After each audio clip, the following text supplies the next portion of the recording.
আসসালামু আলাইকুম। এখন শুনবেন সংবাদ শিরোনাম। কেরানীগঞ্জে কারখানায় ভয়াবহ অগ্নিকাণ্ডে এ পর্যন্ত 5 জনের মরদেহ উদ্ধার। প্রভাব খাটিয়ে আবাসিক এলাকায় লাইটারের ফ্যাক্টরি স্থাপনের অভিযোগ।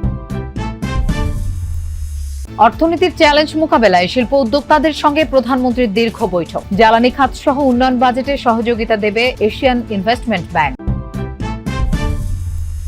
রাজধানীর ফিলিং স্টেশনগুলোতে আজও মোটরবাইক, ব্যক্তিগত গাড়ির লম্বা সারি। 3.5 লাখ টন জ্বালানি তেল আমদানিতে ক্রয় সংক্রান্ত মন্ত্রিসভা কমিটির জরুরি বৈঠক। ঢাকা, রাজশাহী, কুষ্টিয়ায় আরো 6 শিশুর প্রাণ গেল হামে। হাসপাতালে বাড়ছে রোগীর চাপ। বেশি আক্রান্ত 30 উপজেলায় কাল থেকে টিকাদান। এতক্ষণ শুনছিলেন সংবাদ শিরোনাম। এখন শুনবেন বিস্তারিত। কেরানীগঞ্জের কদমতলীতে একটি লাইটার গ্যাস কারখানায় ভয়াবহ অগ্নিকাণ্ডে এখন পর্যন্ত 5 জনের মরদেহ উদ্ধার করা হয়েছে। কারখানায় আগুন দেখে প্রথমে নেভানোর চেষ্টা করেন স্থানীয়রা। পরে ফায়ার সার্ভিসের 7টি ইউনিট প্রায় 2 ঘন্টার চেষ্টায় আগুন নিয়ন্ত্রণে আনে। কেরানীগঞ্জ কদমতলীর আমবাগিচা এলাকা। স্থানীয় আকরাম মিয়ার লাইটার গ্যাস কারখানায় হঠাৎ আগুনের লেলিহান শিখায় ছড়িয়ে পড়ে আতঙ্ক। ধোঁয়ায় ঢেকে যায় পুরো আবাসিক এলাকা। প্রত্যক্ষদর্শীরা জানায় দুপুর 12টার দিকে আগুন দেখতে পেয়ে তা নেভানোর চেষ্টা করেন কারখানার কর্মচারীরা। তবে সেখানে বিভিন্ন কেমিক্যাল থাকায় দ্রুত আগুন ছড়িয়ে পড়ে। খবর পেয়ে প্রথমে ফায়ার সার্ভিসের 3টি ইউনিট ঘটনাস্থলে পৌঁছে নিয়ন্ত্রণে কাজ শুরু করে। পরে আরো 4টি ইউনিট যোগ দেয়। প্রায় 2 ঘন্টার চেষ্টায় আগুন নিয়ন্ত্রণে আনে। এরপর উদ্ধার অভিযান শুরু করে ফায়ার সার্ভিসের সদস্যরা। একে একে উদ্ধার হয় 5 জনের মরদেহ। পানি মারছি, কিন্তু আগুনের ভয়াবহতা এত, আমাদের এই পানিতে কোনো কিছু হয় নাই। আরেকবার আগুন লাগছে, আমরা বারবার তাদের নিষেধ করা সত্ত্বেও তারা কারখানা চালিয়ে যাচ্ছে। এখান থেকে গ্যাসের বোতলগুলো স্টক রাখছে, বিশেষ করে এইগুলাই আরো আগুনটা বৃদ্ধি করছে। পরিস্থিতি নিয়ন্ত্রণে ঘটনাস্থলে পৌঁছে পুলিশ, র্যাব ও সেনাবাহিনীর সদস্যরা। তাৎক্ষণিকভাবে আগুনের সূত্রপাত সম্পর্কে কিছু জানাতে পারেনি ফায়ার সার্ভিস। এই ফ্যাক্টরি বা এই প্রতিষ্ঠানের কোনো প্রতিনিধি বা কোনো লোককে আমরা এখনো পর্যন্ত পাইনি। তো সুতরাং আমরা সে কারণে আমরা বলতে পারতেছি না যে এখনই যে কি কারণে আগুনটা লেগেছে। এটার ঝুঁকি অনুযায়ী যেরকম ব্যবস্থা থাকার কথা এরকম অগ্নি নির্বাপন ব্যবস্থা এখানে ছিল না। গ্যাস জাতীয় দাহ্য পদার্থ আছে, ওইখানে আমরা প্রথমে একটা পাইপের মাধ্যমে নিয়ন্ত্রণ করার চেষ্টা করি, কিন্তু একটা পাইপের মাধ্যমে গ্যাস নিয়ন্ত্রণ করা সম্ভব না। পরবর্তীতে আমরা স্থানীয় লোকের সহযোগিতায় আমরা 2টা লাইন দিয়ে মোটামুটি আগুন নিবারণের কাজ করছি। অবৈধ কারখানা, অবৈধ ম্যাচ ফ্যাক্টরি, যেখানে হচ্ছে আপনার এটা শুনেছি আমি যে গত বছরও নাকি এরকম এখানে দুর্ঘটনা হয়েছিল। এলাকাবাসীর অভিযোগ, 5 বছর আগে আবাসিক এলাকার মধ্যেই গড়ে ওঠে কারখানাটি। বিভিন্ন সময় স্থানীয়রা বাধা দিলেও তা ভ্রুক্ষেপ করেনি কারখানা মালিক। গত বছরও সেখানে অগ্নিকাণ্ড হয়, সে সময়ও কোনো ব্যবস্থা নেয়নি প্রশাসন। জ্বালানি খাত সহ বাংলাদেশের উন্নয়নে আসন্ন বাজেটে সহযোগিতা করতে সম্মত হয়েছে Asian infrastructure investment bank AIIB। এছাড়া বন্ধ সরকারি বেসরকারি কারখানা চালুর বিষয়ে উদ্যোগ নেয়ার কথা জানিয়েছেন অর্থ পরিকল্পনা মন্ত্রী আমির খসরু মাহমুদ চৌধুরী। বিনিয়োগ বান্ধব পরিবেশ তৈরি করতে দেশের বেশ কয়েকজন ব্যবসায়ী ও শিল্প উদ্যোক্তাদের সাথে বৈঠক করে মতামত চান প্রধানমন্ত্রী তারেক রহমান। মন্ত্রী, সচিব ও ব্যবসায়ীদের সমন্বয়ে প্রাইভেট সেক্টর অ্যাডভাইজারি কাউন্সিল করেছে সরকার, যার সদস্য হিসেবে রয়েছেন ডিবিএল গ্রুপের M A Jabbar, Pacific jeans গ্রুপের সৈয়দ মোহাম্মদ তানভীর, অ্যাপেক্সের সৈয়দ নাসিম মঞ্জুর, বে ফুটওয়্যারের জিয়র রহমান ও প্রাণ আরফেলের আহসান খান চৌধুরী।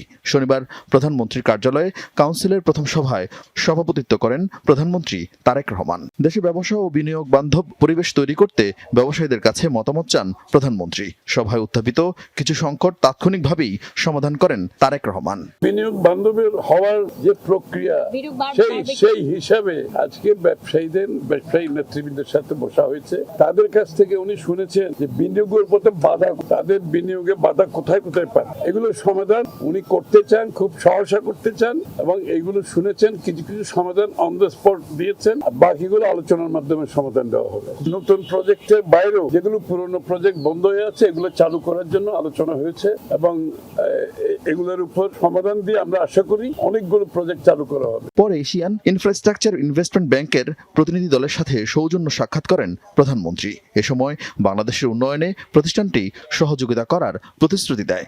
জ্বালানি সংকটের কারণে চাপ সৃষ্টি হচ্ছে অর্থনীতির উপরে, বাংলাদেশের উপরে, সারা বিশ্বের সব দেশের উপর এই চাপটা সৃষ্টি হচ্ছে। এখান থেকে বের হওয়ার জন্য আমরা বাজেট সাপোর্টের সম্বন্ধে আলাপ হয়েছে, এবং তারা সম্মত হয়েছে তারা বাজেট সাপোর্ট দেবে বাংলাদেশকে। আবহাওয়াজনিত যে প্রজেক্টগুলো আছে ক্লাইমেটের সাথে জড়িত, এগুলোতে তারা সহায়তা দেবে, যেমন সোলার পাওয়ার সাথে জড়িত, তারপরে ইলেকট্রিক ভেহিকেল সহ ক্লাইমেট জনিত যে সমস্ত প্রজেক্ট আছে এখানে তারা সাপোর্ট দেবে। জরুরি ভিত্তিতে বিভিন্ন ধরনের 3,50,000 টন জ্বালানি তেল আমদানির জন্য ছুটির দিনে বসেছে ক্রয় সংক্রান্ত মন্ত্রিসভা কমিটি এবং অর্থনৈতিক বিষয় সংক্রান্ত মন্ত্রিসভা কমিটির বৈঠক। বিকেল 5টার পরে ভার্চুয়াল মাধ্যমে শুরু হওয়া এই বৈঠকে সভাপতিত্ব করছেন অর্থ ও পরিকল্পনা মন্ত্রী আমির খসরু মাহমুদ চৌধুরী। মধ্যপ্রাচ্যের চলমান যুদ্ধের কারণে আন্তর্জাতিক জ্বালানির বাজারে তৈরি হয়েছে অস্থিরতা। এই বাস্তবতায় আগাম প্রস্তুতি হিসেবে জ্বালানি মজুদ নিশ্চিত করতে চায় সরকার। আরব আমিরাত, কাজাখস্তান সহ বিশ্বের বিভিন্ন উৎস থেকে তেল কেনার সিদ্ধান্ত নেবে সরকার। দেশ জুড়ে কাটছে না জ্বালানি তেলের সংকট। রাজধানীর বেশিরভাগ পাম্পে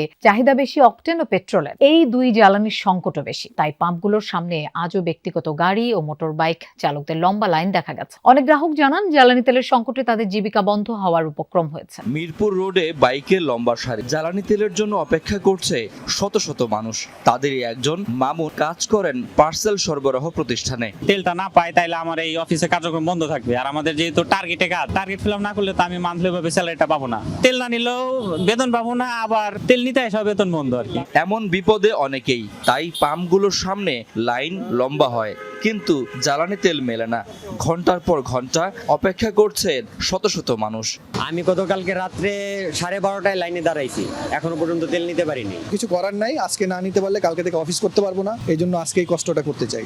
একবার নিয়ে 20 মিনিট পর আবারও জ্বালানি তেল নিতে আসা গ্রাহকেরও দেখা পাওয়া গেল কল্যাণপুরের এক পাম্পে। এরকম অনেকেই প্রয়োজনের অতিরিক্তও নিচ্ছেন। আগামীকাল থেকে শুরু হামের বিশেষ টিকাদান কর্মসূচি। 6 মাস থেকে 59 মাস বয়সী শিশুরা এই টিকা পাবে। কেউ আগে টিকা পেয়ে থাকলেও ক্যাম্পেইনে টিকা নিতে পারবে। দুপুরে স্বাস্থ্য মন্ত্রণালয়ে সংবাদ সম্মেলনে এসব তথ্য জানিয়েছেন স্বাস্থ্যমন্ত্রী সর্দার শাখাওয়াত হোসেন। সারা দেশ নয়, প্রথম পর্যায়ে টিকা দেওয়া হবে 30টি উচ্চ ঝুঁকিপূর্ণ এলাকায়। দেশে প্রতিদিন হাজারের বেশি মানুষের হামের উপসর্গ দেখা দিচ্ছে।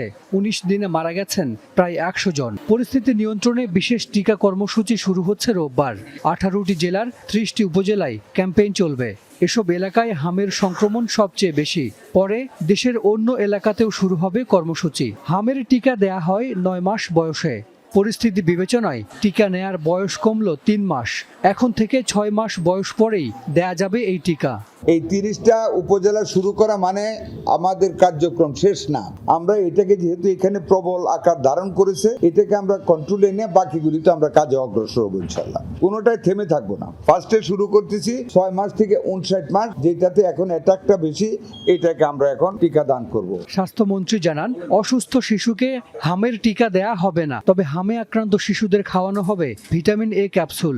যারা অসুস্থ, হাম আক্রমণ হয়েছে অথবা জ্বর হয়েছে, হামের সম্ভাবনা আছে, শুধু আক্রান্ত চিকিৎসাধীন রোগীদেরকে ভিটামিন এ দেয়া হবে। যাদেরকে এর বাইরে অসুস্থ না কিন্তু আমরা টিকা দিচ্ছি, তাদেরকে ভিটামিন এ দেয়া হবে না। সংবাদ সম্মেলনে জানানো হয়, হামে আক্রান্ত 82 ভাগের বয়স 6 মাস থেকে 59 মাসের মধ্যে। আমরা